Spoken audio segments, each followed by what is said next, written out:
اور وہ paradigm shift جو ہے وہ جنم لیتی ہے آج کی دنیا میں جہاں ٹیکنالوجی ہے وہ سب چیزوں کو بائی پاس کر رہی ہے. وہ ہمارے لیے بہت ضروری ہے کہ ہم اپنی یوتھ بلج کو فوری طور پر ہر شعبہ زندگی میں ٹیکنالوجی سے متعارف کروائیں، ان کو ٹرین کریں.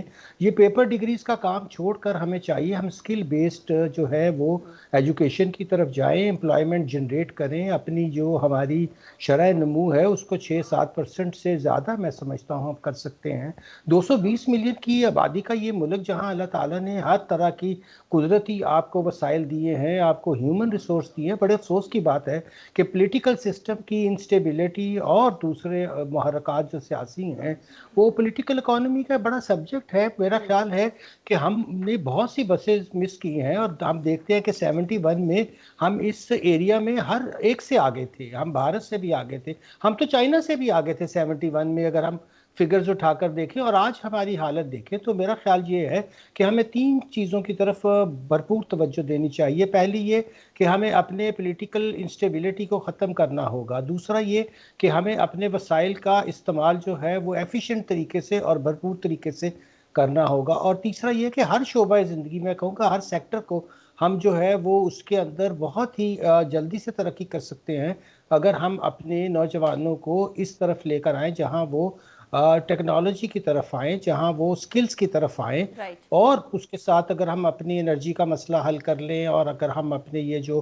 بڑے بڑے ہمارے ہاں ہولز ہیں جیسے میں نے عرض کیا تھا گورنمنٹ کارپوریشنز ہیں ان سے نجات حاصل کرے تو کوئی وجہ نہیں ہے کہ پاکستان ایک بڑی اچھی جو ہے وہ گروتھ اور ایک لمبے عرصے کے لیے گروتھ حاصل نہ کر سکے. مجھے پورا یقین ہے کہ اگر یہ چیزیں کر لی جائیں، اگر ہم اپنی ٹریڈ کو جو ہے وہ مناسب کر لیں، اس کے اندر ہم یہ ڈیوٹیز کا جو اتنی بھرمار ہے اس کو ختم کریں، اگر ہم اپنے ٹیکسوں کے نظام کو سادہ کر لیں تو میرا نہیں خیال کہ ہم جو ہے واقعی ممالک سے پیچھے رہ جائیں گے اور بہت جلد ہم ترقی کی راہ پر جا سکتے ہیں. رائٹ ڈاکٹر اکرام، میں ابھی بریک کی طرف جاؤں گی، بریک کے بعد واپس آئیں گے. ثاقب شیرانی صاحب، میں آپ کی طرف سوال لے کر آؤں گی. See you after the break.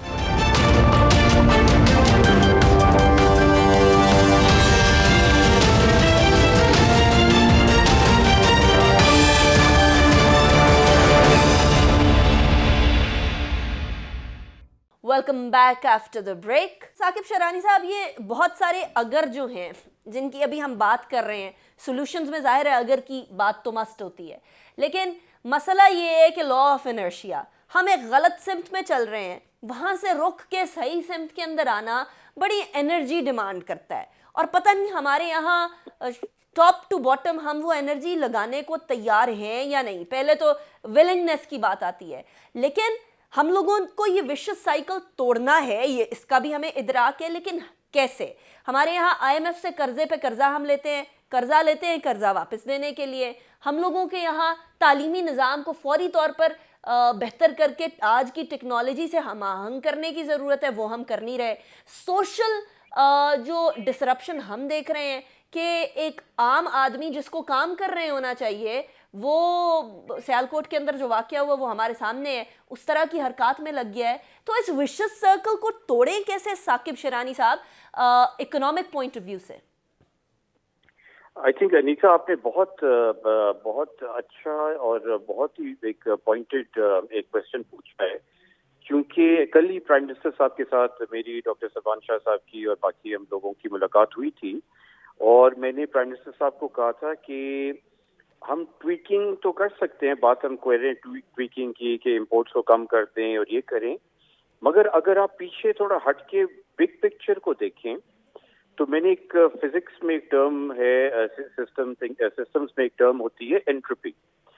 انٹروپی کا مطلب ہے ایک سسٹم کے اندر جو ہے ڈس آرڈر بڑھ رہا ہے، اور ہمارا جو سسٹم ہے اگر پاکستان کو ایک پورا ایک سسٹم کے طور پہ اگر آپ دیکھیں تو انفارچونیٹلی انٹروپی بہت بڑھ گئی ہے، ڈس آرڈر اور کیوس بہت بڑھ گیا ہے اور ہر سب سسٹم میں بڑھ گیا ہے، اکنامک سسٹم میں، جوڈیشل سسٹم میں، پولیٹیکل سسٹم میں. تو یہ بہت آپ صحیح کہہ رہی ہیں کہ انرشیا بھی اس میں بہت ڈیولپ ہو گیا سسٹم میں اور لوگوں کا ویسٹڈ انٹرسٹ ہو گیا جو یہ اسٹیٹس کو چینج نہیں کرنا چاہتے ہیں. تو اچھی بات یہ ہے، obviously ہم نے بہت نیگیٹو باتیں کی ہیں، پیسمسٹک باتیں کی ہیں، بٹ آئی تھنک اچھی بات یہ ہے کہ پہلی حکومت ہے، کم از کم میں دیکھ رہا ہوں کہ اس میں آثار ہیں اس پرابلم کو ریکگنائز کرنے کے. اب یہ الگ بات ہے کہ وہ کافی دور ہیں اس کو اپنے انرشیا کو ٹھیک کرنے میں یا صحیح سمت میں آنے میں، مگر کچھ چیزوں میں انہوں نے صحیح ڈائریکشن میں اقدام اٹھائے ہیں. انشاءاللہ اگلے 2 سال میں ویلیو ایڈیشن میں ہم 4 سے 6 بلین ڈالر صرف ٹیکسٹائل سیکٹر میں ہم ایڈ کر سکتے ہیں اپنی ایکسپورٹس میں. تو میرا خیال ہے کچھ اچھی چیزیں بھی اس حکومت کی سوچ میں کم از کم ہے، کوشش میں ہے. اینڈ لیٹس ہوپ حالات سٹیبل رہتے ہیں، جیو پولیٹیکلی بھی، ریجنلی بھی، انٹرنلی بھی، اور ہم یہ جو بہتر جو طرف ہم جا سکتے ہیں ان سیکٹرز میں، تو آئی تھنک بہتری آ سکتی ہے. رائٹ. اچھا ڈاکٹر سلمان شاہ صاحب، اب چلیے حکومت یہ چاہتی ہے کہ وہ چیزیں چینج کرے، agree to that, but the problem lies where nobody maybe wants to go, جس کی طرف اشارہ تھوڑا تھوڑا آپ سب نے کیا. ثاقب شرانی صاحب نے بھی ابھی اینڈ پہ بات کی کہ کچھ لوگ ایسے ہیں جن کے مفادات سٹیٹس کو کے ساتھ جڑ چکے ہیں، اور سٹیٹس کو کا ایک حصہ بن چکا ہے قرضہ لینا. پاکستانی عوام یہ پوچھنا چاہتے ہیں، اور ہر شخص کے دل میں یہ سوال ہے کہ عمران خان صاحب نے فرمایا تھا کہ میں قرضہ نہیں لوں گا، لیکن ان کے پاس یقیناً کوئی آپشن نہیں بچی قرضہ لینے کے علاوہ، اور کوئی طریقہ بھی نہیں تھا ہمارے پاس کہ ہم قرضہ لیں. اب ہم ہر سال ایک ٹرانچ کی بات کرتے ہیں، 3 سال کے اندر یہ 6 ارب کا قرضہ پورا ہونا تھا IMF کا، وہ 3 سال کے اندر آدھا ابھی پورا ہوا ہے. ڈاکٹر صاحب قرضے سے کیسے جان چھڑائیں، اس کا کوئی حل ہے؟ دیکھیں، ایک بات ہے کہ جو ابھی ہم باتیں کر رہے تھے پروڈکٹیوٹی کی، کمپیٹیٹیونیس کی، ایکسپورٹس کو بڑھانے کی، آئی ٹی کی ایکسپورٹس اور ای کامرس میں آگے جمپ لینے کی، اور جس پوزیشن پہ پاکستان نے اپنی جیسے اکانومی کو ان اے وے ڈسرپشن سے بچا لیا، ڈیفالٹ سے پہلے بچایا اور اس کے بعد پھر پینڈیمک سے بھی آپ نے بچا لیا، تو آپ اس وقت پوزیشنڈ ہیں کہ یہ ہم تمام چیزیں کر سکتے ہیں. اور قرضے جو ہیں ان کو واپس نہیں کرنے کی ضرورت، ہمیں اکانومی کو اتنا بڑا کرنے کی ضرورت ہے کہ ان قرضوں کا بوجھ بہت آسان ہو جائے. اگر آج ہماری اکانومی جو ہے وہ 300 ارب ڈالر کی ہے، اور یہ اگر بڑھ کے 500 ارب ڈالر کی بن جاتی ہے، اور ہمارے جو کرنٹ قرضے ہیں تو وہ آٹومیٹکلی کم ہو جائیں گے، کیونکہ آپ دیکھتے ہیں آپ کی قرضے جو ہیں اکانومی کے سائز کے مطابق کتنے ہیں. اس وقت جو ہمارے قرضے ہیں وہ ہماری اکنامک سائز کے مطابق بہت زیادہ ہیں، لیکن اگر ہمارا اکنامک سائز بڑا ہوتا ہے اور اس کے لیے بڑی محنت کی ضرورت ہے، اور جو باتیں ہم نے کی ہیں ریفارمز کی ضرورت ہے، اس کے لیے ایک بہت بڑی چیز ہے انویسٹمنٹ کی بہت ضروری ہے. پرٹیکولرلی فورن انویسٹمنٹ ہماری جو ہے وہ بہت کم ہے. اگر آپ دیکھیں پاکستان کا اور بنگلہ دیش کا جو فرق نظر مجھے آتا ہے، ہمارے ملک میں تقریباً ہم اپنے اکانومی کے حساب سے تقریباً 14 سے 15% انویسٹمنٹ کر رہے ہیں. بنگلہ دیش اپنے اکانومی کے لحاظ سے 32% انویسٹ کر رہا ہے، اور وہ انویسٹمنٹ جو ہے اس کی اکانومی کو گرو کر رہی ہے، اور وہ ایکسپورٹ لیڈ ایک قسم کی بن گئی ہے، اور وہ اپنے لوگوں کے ایک قسم کا ڈیویڈنڈ لے رہے ہیں لوگوں کی امپلائمنٹ جنریشن سے، اور وہ بڑے کمپیٹیٹیو ہو گئے ہیں. سو پاکستان میں قرضے واپس کرنا جو ہے نا یہ ایک مس نامر ہے. آپ نے اپنی اکانومی کو بڑا کرنا ہے، سائز آف دی اکانومی، تاکہ برڈن قرضوں کا بوجھ کم ہو. اصل چیز ہے قرضوں کا بوجھ. قرضوں کا بوجھ کا مطلب یہ ہے کہ آپ نہ تو اس کا سود دے سکتے، نہ فائنانس کر سکتے. تو یہ تمام چیزیں جو ہیں اکانومی سائز بڑا ہوتا ہے تو وہ ساری مینیجبل ہو جاتی ہیں. Got your point. ڈاکٹر اکرام الحق صاحب، ابھی ثاقب شرانی صاحب نے بھی اور سلمان شاہ صاحب نے بھی اس طرف اشارہ کیا کہ یہ حکومت صحیح سمت میں اقدامات اٹھا رہی ہے. Do you agree to that? میرا خیال ہے کہ اس بات کی ریئلائزیشن حکومت کے علاوہ ہر جگہ موجود ہے کہ پاکستان کو اپنی گروتھ کی طرف توجہ دینی چاہیے. جب آپ گرو کرتے ہیں تو آپ کا جو پائی کا سائز ہے وہ اتنا بڑھ جاتا ہے، چاہے وہ آپ کے ٹیکسوں کا ہو، چاہے وہ آپ کی ایکسپورٹس کا ہو، چاہے وہ آپ کے ہیومن ریسورس کی ڈیولپمنٹ کا ہو. تو پھر آپ ایک ایسا معاشرہ ملک بنا پاتے ہیں جہاں جو ہم باتیں کر رہے ہیں اس کو کرنے کی ضرورت پیش نہیں آتی. اور یہ پاکستان کوئی نئی چیز دیکھ نہیں رہا ہے، ہم ایک ایسی سطح پر تھے اور اس سطح پر میں نے ذکر کیا تھا کہ اگر آپ 71 کو دیکھیں تو ہم واقعی ایسی سطح پر تھے، اور آج ہمیں واپس اس روڈ ٹو پراسپیرٹی پہ جانے کے لیے ان مشکلات سے گزر کر اب ہم نے بالکل صحیح راستہ اختیار کرنا ہے کہ ہم نے دیکھا کہ پچھلے دنوں میں ہمارے ہاں اسپیشل ٹیکنالوجی زون میں بڑی بڑی، جس کا ذکر ابھی ہوا کہ فورن ڈائریکٹ انویسٹمنٹ جیسے سٹارٹ اپ میں $300 ملین کی جمپ آئی ہے، اور اگر آپ دیکھ رہے ہیں تو پاکستان کی طرف اب بڑا یہ رجحان ہو رہا ہے کہ اس جگہ پر لوگ اپنی انویسٹمنٹ کریں، اور انویسٹمنٹ کے لیے ظاہر ہے کہ آپ جو ماحول ہے اس کو سازگار بناتے ہیں۔ ماحول کو سازگار بنانے کے لیے بہت ضروری ہے کہ ہم اپنے ٹیکسوں کے نظام کو سادہ کریں، ہم لوگوں کے لیے آسانی پیدا کریں تاکہ وہ پھر غیر ترقیاتی اخراجات، دیکھیں پاکستان تقریباً 22% کے قریب اخراجات پہ، اور جبکہ بنگلہ دیش 11% کے قریب اپنی حکومت پہ کر رہا ہے۔ پھر ہم کیا کر رہے ہیں کہ 100 روپے کما کے 85 روپے ہم ڈیٹ سبسڈی پہ ضائع کر رہے ہیں۔ صحیح. تو یہ ساری چیزیں کیسے حل ہوتی ہیں؟ تبھی حل ہوتی ہیں جب آپ کی اکانومی اتنی گرو کر جائے کہ آپ کے لیے یہ چیزیں، بڑے بڑے ملکوں نے ڈیولپمنٹ کے لیے بڑے بڑے قرضے لیے، کبھی نہیں کسی نے کہا کہ ہم نے اتنے بڑے قرضے لیے، چائنا نے قرضے لیے، انڈیا نے قرضے لیے، اور اسی ڈیولپمنٹ سے وہ کہاں کے کہاں پہنچ گئے ہیں۔ اکرام یہ الحق ضروری بات ہے۔ Thank you so much for joining me in the show. Doctor Salman Shah صاحب بہت شکریہ آپ نے جوائن کیا، ثاقب شیرانی صاحب بہت شکریہ آپ نے بھی ہمیں جوائن کیا۔ It was a pleasure having all three of you. ناظرین، کچھ چند مثالیں میں آپ کے سامنے رکھوں گی۔ بزنس جو ہے وہ چلے گا تو ٹیکسز زیادہ آئیں گے، اگر آپ ٹیکسز زیادہ لگا دیں گے، بزنس کو سپریس کرنے کی کوشش کریں گے تو بزنس اس قدر سلو ہو جائے گا کہ آٹومیٹکلی آپ کے ٹیکس ریٹرنز بھی کم ہوتے ہوئے نظر آئیں گے۔ تو فوکس ہمارا بزنس کی گروتھ پر، ایک عام آدمی کے کاروبار کی گروتھ پر ہونا چاہیے، اور آٹومیٹکلی ہم لوگوں کو یہ قرضے کم لگنے لگیں گے۔ دیٹ از اے کنسنسس جو کہ میرے پینل میں تھا۔ لیکن اس کے ساتھ ساتھ کچھ ہماری رسپانسبلٹی بھی ہے، اور ہماری رسپانسبلٹی یہ ہے کہ اگر کوئی سری لنکن مینیجر آپ کو یہ کہہ رہا ہے کہ کام کرو، صفائی رکھو، نظم و ضبط ہونا چاہیے، تو اسے مارنے کی بجائے اس کی بات سن کر اس کی اچھی چیزوں کو فالو کیا جائے، چاہے وہ پاکستانی ہو، سری لنکن ہو، یا کوئی بھی ہو۔ ہم جب اپنا پلان سنگاپور کو دیتے ہیں اور سنگاپور اتنا آگے بڑھ سکتا ہے تو وائی ناٹ اس۔ جاپان کی ایک مثال ہے کہ جب وہاں لوگوں نے، مزدوروں نے ہڑتال کرنی ہوتی ہے تو وہ کام چھوڑتے نہیں ہیں، وہ کام ڈبل کر دیتے ہیں اور ڈبل مینوفیکچرنگ کرتے ہیں۔ اس سے نقصان سرمایہ دار کو ہوتا ہے، عام آدمی کو وہی اشیاء سستے میں ملتی ہیں۔ تو ہم لوگوں کو اپنا پورا کا پورا جو ذہن ہے اس کو تبدیل کرنا ہوگا، اور ملک کی ترقی میں اپنا کردار بھی ادا کرنا ہوگا۔ انیکا نثار کو اسی کے ساتھ اجازت دیجیے، اپنا بہت خیال رکھیے گا۔ اللہ حافظ ناصر۔